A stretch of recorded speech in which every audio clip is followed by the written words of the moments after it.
Hello everyone, welcome to Geek Tank, where everything is a matter of geek. I'm your host Zia. And I am reoccurring host Chris. He's Chris, your other host, and this is another episode of Cinema Sideshow, which is Geek Tank's little sideshow where we review films that one of us picks every week. We have a bit of a different setup because Chris is over in Naples and I'm in Orlando, so we're Skype calling this. Hopefully this setup works out pretty well. I'm not exactly sure I'm going to get the quality I want, but we'll see once this is over. But anyway, the last time, which was a long time ago now, we were supposed to watch Witness for the Prosecution. So I've now watched it twice because I needed to refresh my memory. And now we're finally talking about this movie. So, Chris, why don't you give us a little background on Witness for the Prosecution and Billy Wilder, who is the writer-director? All right, so first of all, I have to send a shout-out to my ex-roommate Frank here because, like I said, I didn't know anything about movies until I really started talking to him about them, so I sent a shout-out to my ex-roommate Frank. But, Billy Wilder is one of those directors that if you're looking for just American directors and you're talking about the most famous and the most highly regarded, he is definitely among the cream of the crop of American directors. I mean, the thing that is his claim to fame is his screenplays, and I don't think it's far off to say that he's the greatest screenplay writer of all time. In terms of the humor he puts into his plays, how it still is sort of like a realistic sort of flowing dialogue, and it actually, just his dialogue alone is able to sustain his movies, because it's something we're going to talk about later on. He's not as fancy with the camera as someone like Alfred Hitchcock, or Bergman, or I know Zia is a big fan of Akira Kurosawa. He's not as fancy with that, but his screenplay writing is just so good, and he's able to drag very good performances out of his actors just because of how well he writes the screenplays. But my experience with Billy Wilder was I was recommended Billy Wilder by my roommate Frank, who had watched 2 or 3 of his films before. So the one that everybody talks about, Billy Wilder, is his what's considered his magnum opus, which is Sunset Boulevard, which is really, I wouldn't say it's a satire, but it's really an examination of silent era films and what it's like to live in Hollywood.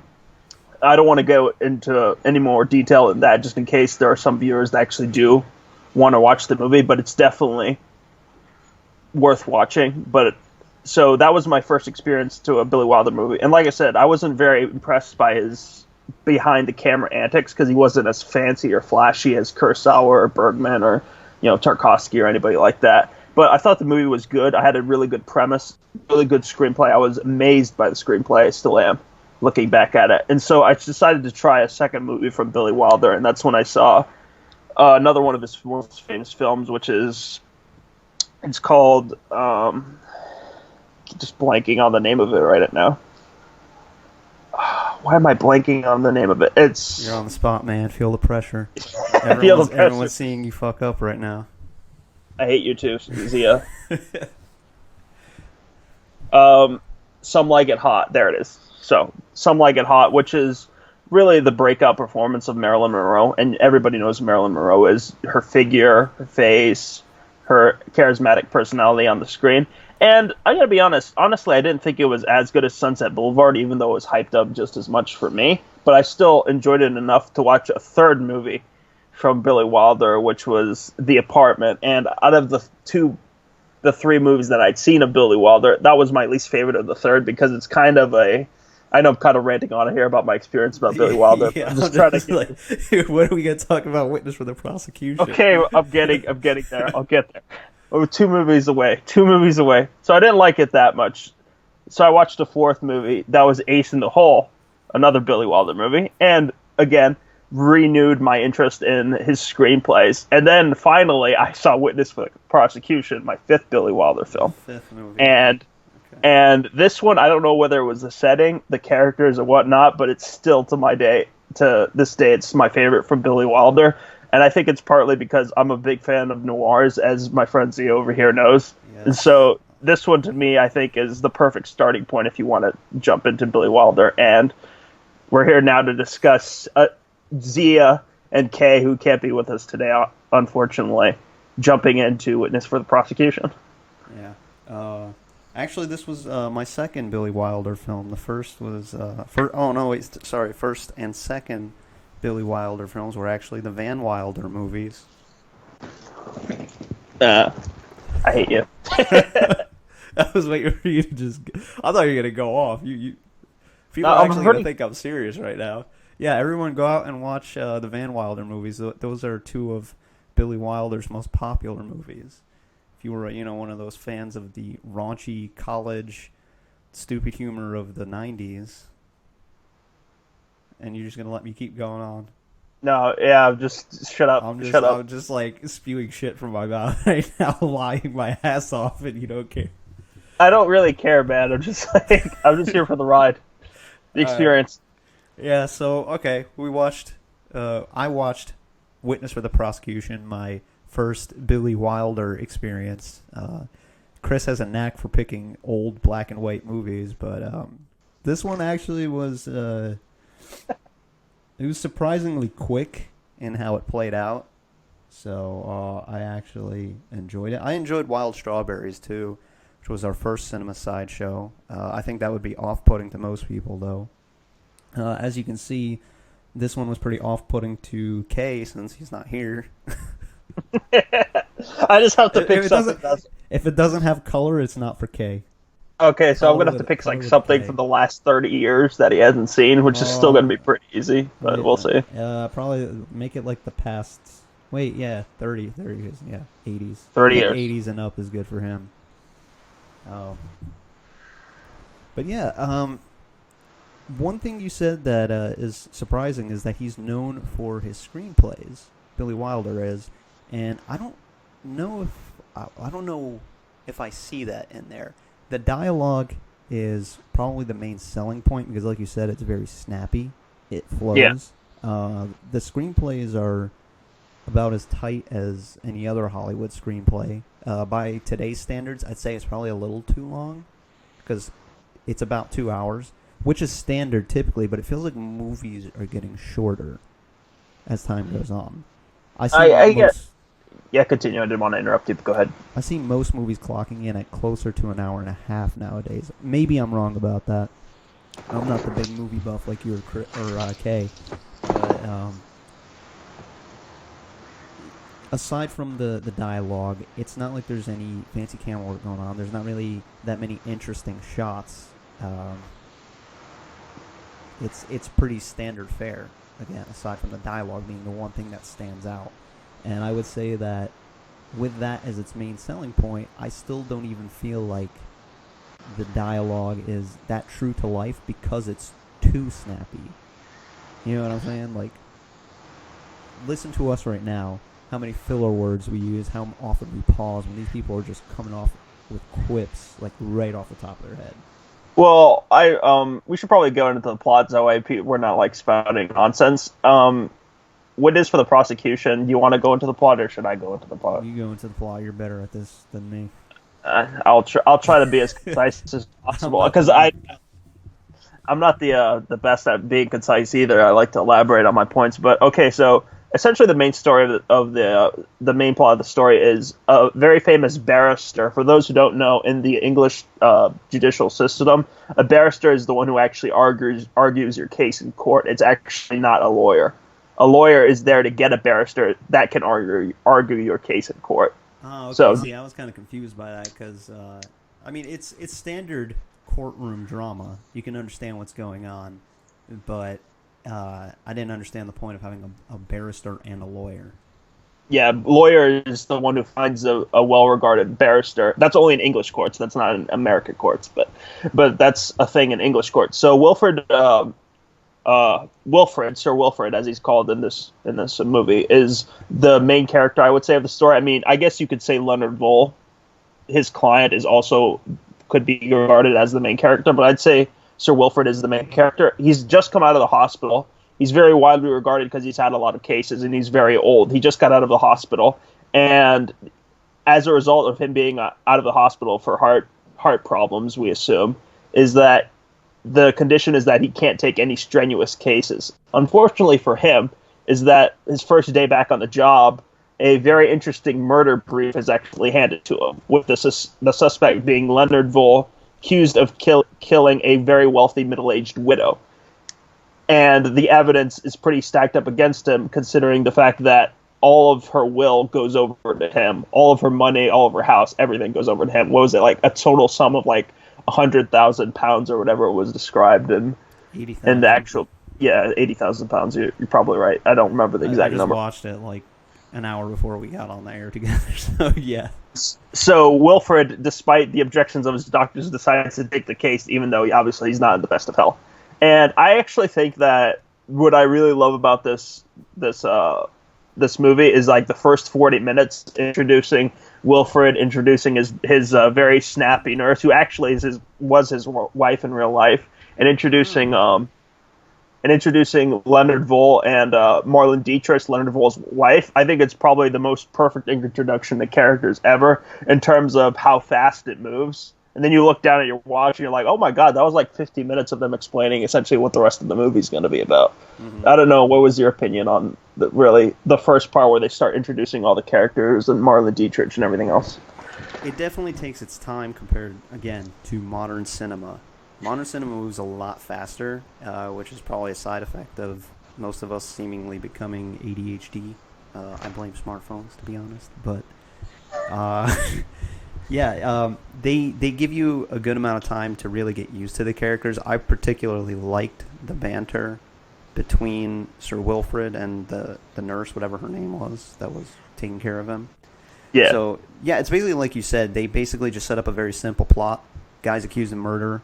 Sir Wilfrid, our main character, comes in to basically clear his name and save him. And I would agree with you that he is the main protagonist. There are very clear points in the plot where it's him undergoing the trials more so than Leonard Vole. Leonard Vole is almost just... you can't really call him a main protagonist because he doesn't really have any power to do anything in the story. He's kind of like he's a damsel in distress, is what he is. Sort of. And we don't want to go into any spoiler territory just here, because I think... Well, no, it's not so much a spoiler. It's just, imagine you are on trial for murder. What can you do other than let your lawyer do the work, or your barrister if you're in England? Yeah, you can't really do anything. But like you said, the snappy dialogue I still think is the main selling point behind pretty much all of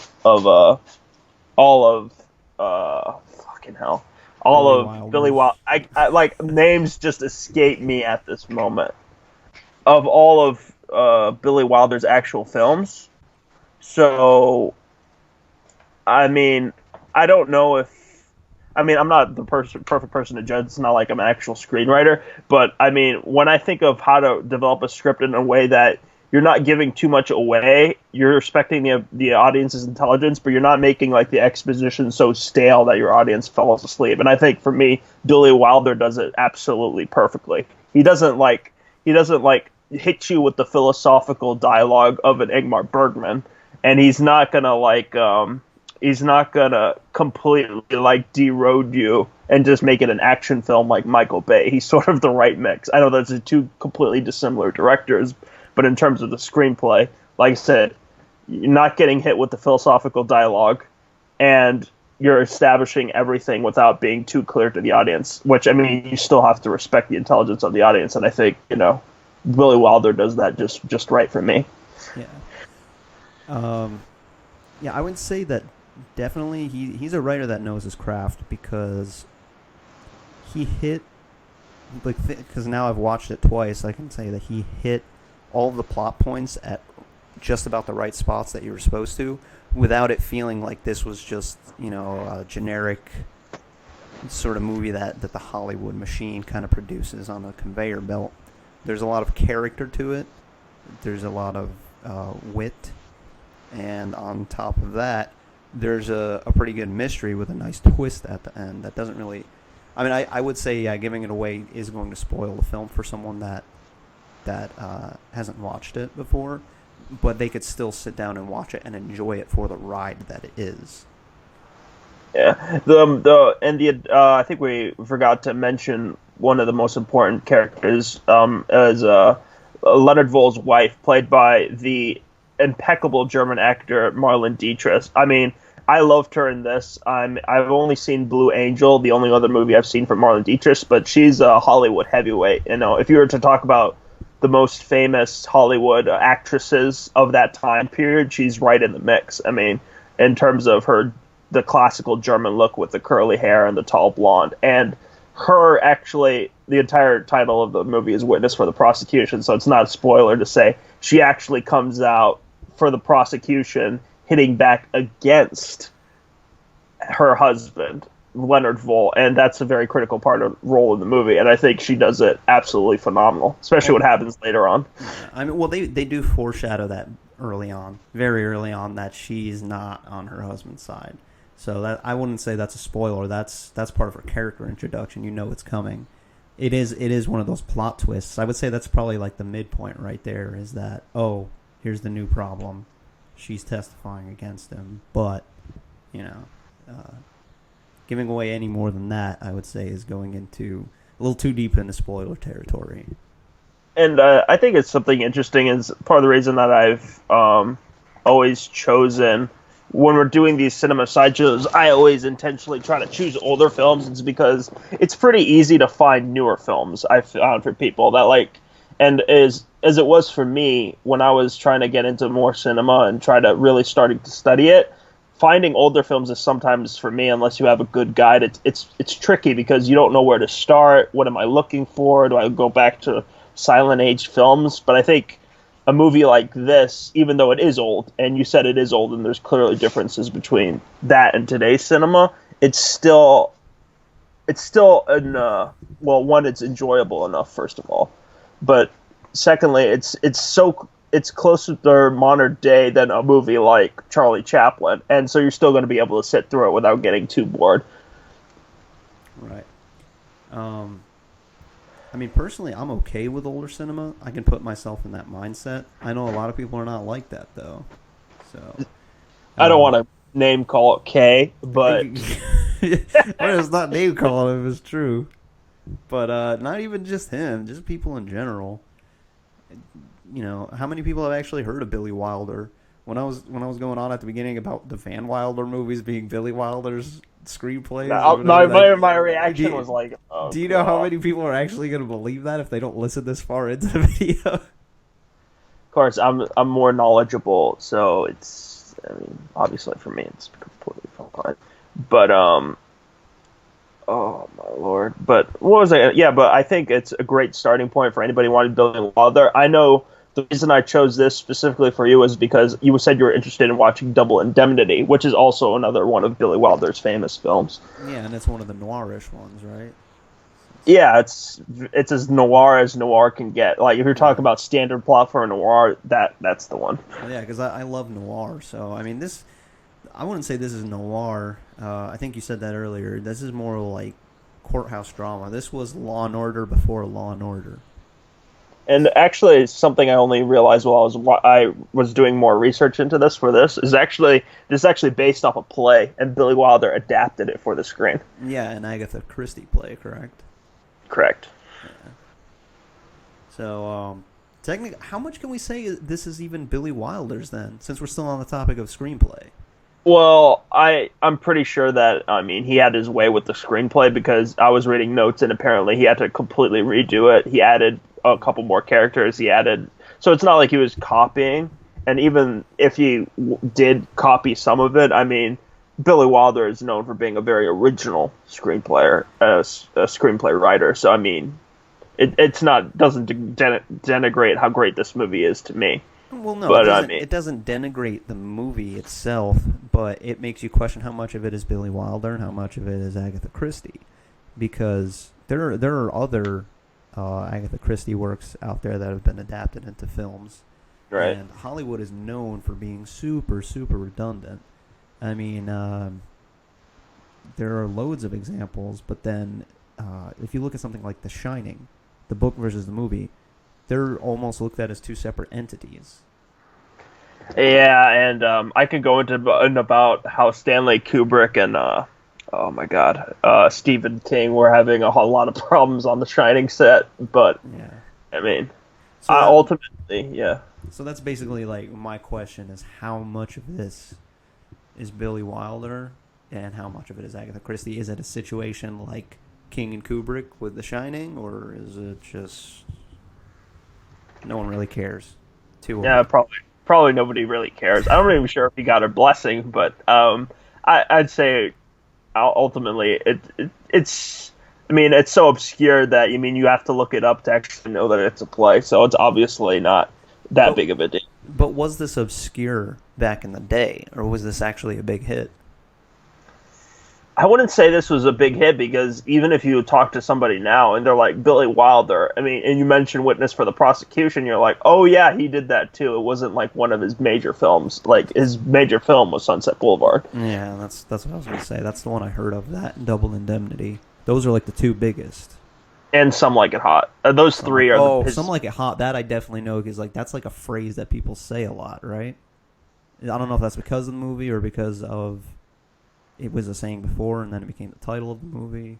Probably both. People like to use phrases as freaking movie titles now. I don't know what the deal is with that. I just remember in Beautiful Joe there was one chapter called Some Like It Red Hot because that movie was all about film. I gotta watch it then. Beautiful But Joe's a game, dude. You well, never played Beautiful Joe? no, I had GameCube, but I never had Beautiful Joe. Oh, Believe it or not. damn, man. But I did see the TV show though. The Nah, TV show was interesting. forget the TV show. Play the game, dude. It's a side-scrolling beat 'em up, 2D, platforming action stuff. I like platformers. I don't like beat 'em ups. Two different genres. Nah, But, yeah. if you like old school gaming, you're gonna like Beautiful Joe. But we're getting off topic. Jump All from right. video games to movies. All right, we talked about screenplay and some of the plot. So how about the acting? You talked a bit about loving the German actress and her performance. I can't remember her name. Well, the main thing is I've always thought like for me it's I'm trying not to reveal what happens, and that's kind of when she kind of breaks down in the court, and immediately the plot twist that comes immediately after it. I thought it was beautiful because you see the way that she Marlene Dietrich is able to play um, the hard-nosed German lady who just married Leonard Wohl from just to get away from the war, and you see Marlene Dietrich as well. After the plot twist, you see her as somebody completely different, and I think she pulls it off absolutely brilliantly. And one thing I will remember most about the movie, besides obviously the plot twist, which we keep saying, I'm there's going to give a spoiler warning right now. I'm going to give you to the count of 5. So 5, 4, 3, 2, 1. Spoiler mode. So now you can talk about what you really want to talk about and not have to half-ass it. Okay, so what I really want to discuss is the plot twist being that in English law, and I think it's in American law too, a wife can actually not be brought up to defend her husband because obviously the wife is going to, well, if you have a happy marriage... No, she can't testify against her husband. Yeah, or vice versa. The husband cannot testify against the wife. That's how I understand it. Yeah, so you can't actually have that happening because, I mean, that doesn't make any sense. The wife is gonna berate the husband. She must have obviously another ulterior motive.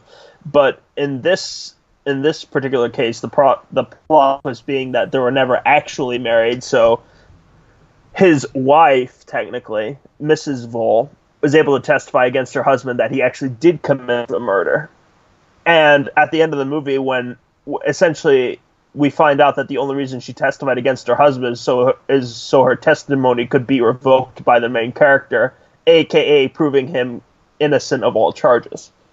And that the plot twist, I mean, we're talking about the moment when Marlene Dietrich smiles at Wilfred, who is starting to figure out in his head that the gears are turning, that the case is it's too easy. There's something wrong here.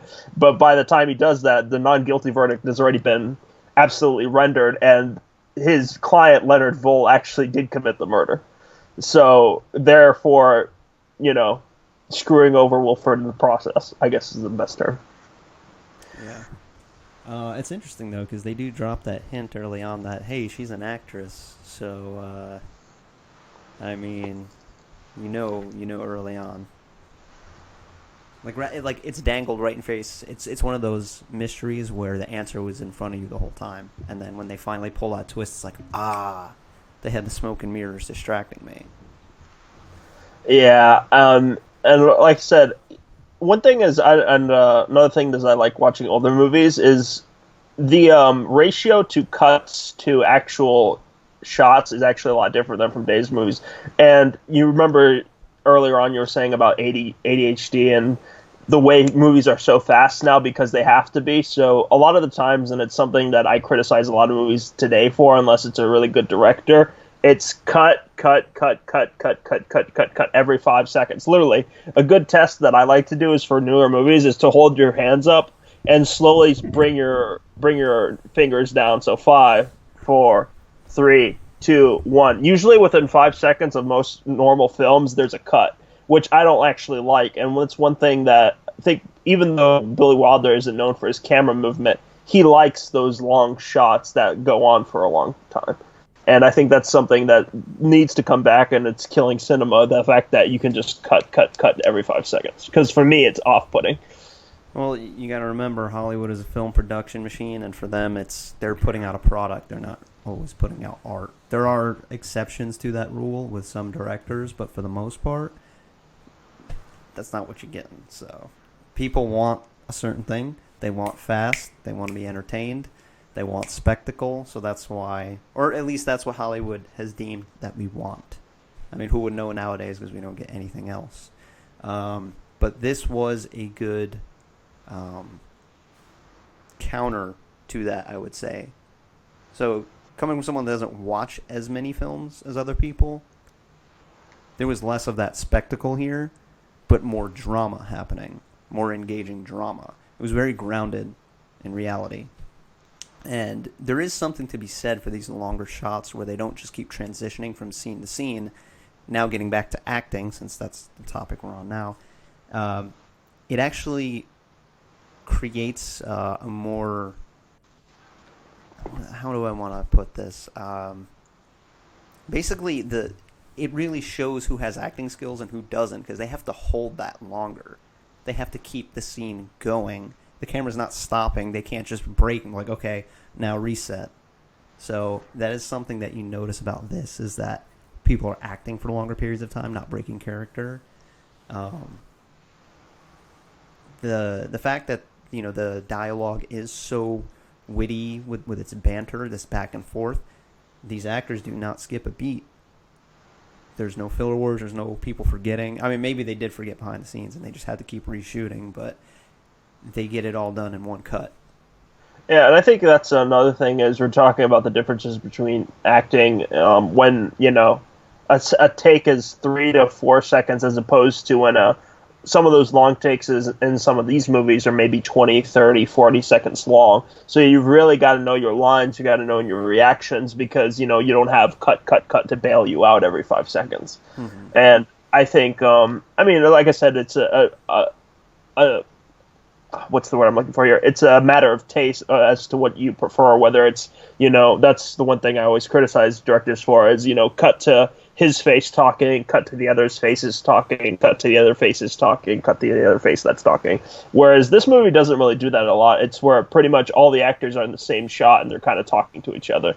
And they only cut when, like, somebody goes to walk away or open a door or move to a different, you know, setting. Yeah, and then it's like a very obvious fade into the next scene. It's not so much a cut.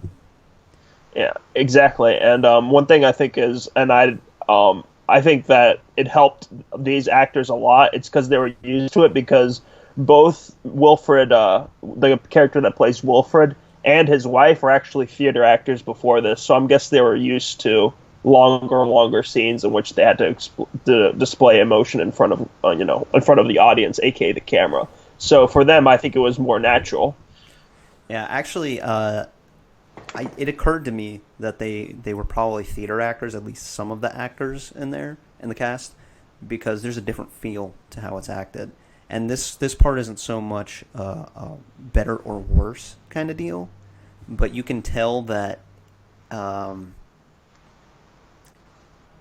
So here's a point where I will kind of give the praises to modern cinema as opposed to something older like this, is that when I listen to how a lot of the actors speak, I don't know if it's so much the differences between time periods, between how we talk now versus then, and how much of it is that acting has come a long way. But for some reason, modern cinema, when people act, at least in, act like not B movies, but like actual Hollywood flicks, is like the acting feels realer to me in modern film. I don't know how to convey this point correctly. Well, I think it's a product of the time period that we live in. I mean, we weren't alive during the 50s, so we're not aware if that's the way they actually talked then, or is that the acting then is considered to be much different from the acting today? Because I think a lot of the language is the time period you're born, because, there's always words that today you're going to use that 50 years ago they never used. But it's not so much the language, it's how it's spoken. Like, going back to the banter, it feels too clean. Again, we don't speak this cleanly to each other in real life. No one ever does. That's the great craft of writing dialogue, is that you have to balance what is effective, what is not wasting breath, what is relevant to plot and also character, while also trying to make it sound real. So my thing is, I mean, and I don't. This is just a different way we speak about movies. Is I watch a lot of philosophical movies, as you know, and so there's a lot of times where they're spouting philosophical dialogue, and you and I have had a lot of philosophical conversations, and so it's kind of like it's a taste thing. Like, if you want realistic dialogue, like you were just talking at a bar with somebody you've never met, I guess you could say that modern cinema is better, but I don't think cinema has to be a reflection of real life at all. It doesn't have to be. The only point I'm trying to get across is that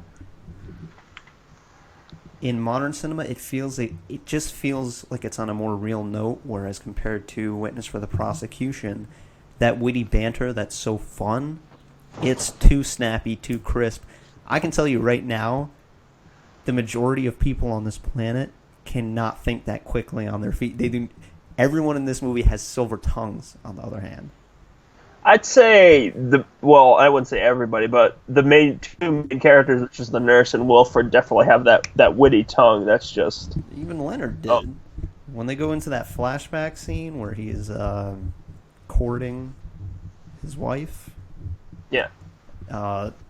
He was pretty quick on his feet. I mean, I don't know. I've never considered myself quite a ladies' man, but, that man seemed like he went in with a plan.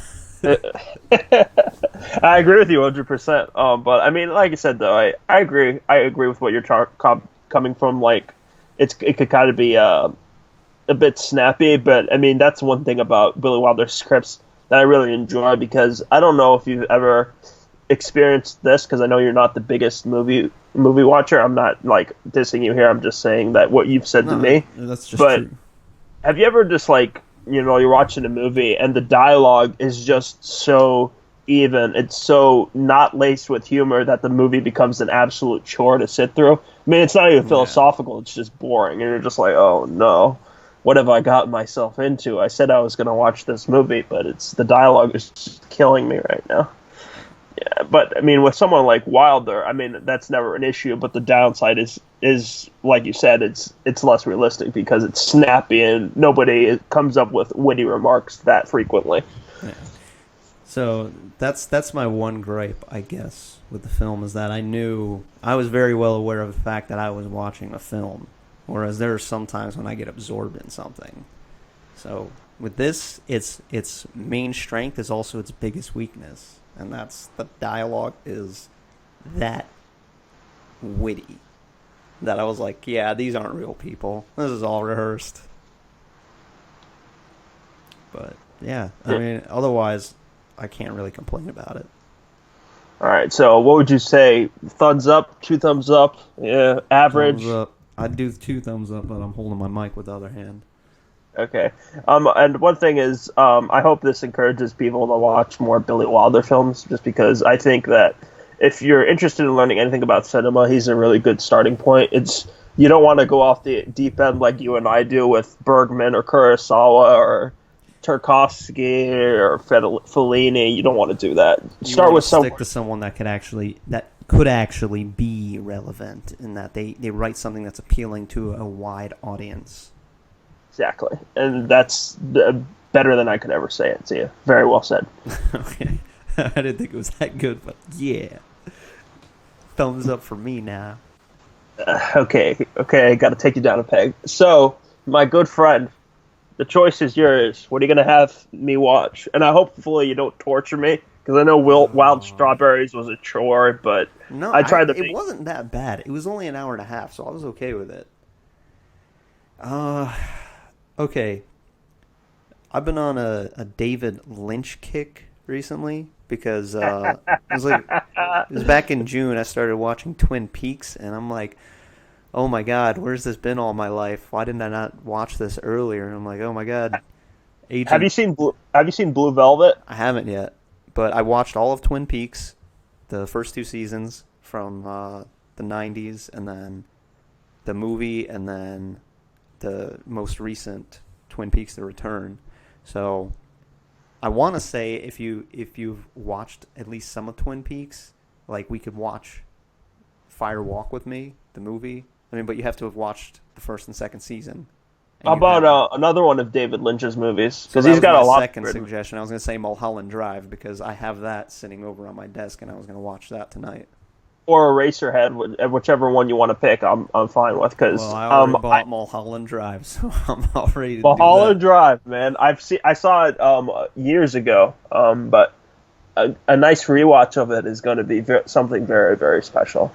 So I keep seeing all this stuff on it, and then you even said it to me that it's one of the best movies, if not the best, of like the last or since the turn of the 21st century. Well, I listen to a lot of well, I wouldn't say a lot compared to some other people, but I listen to some popular film critics, and I think a great way to learn film critics that you agree with and don't is by using a letterbox, because the top critics are actually listed right on the site, so you can just look at the movies that they're watching.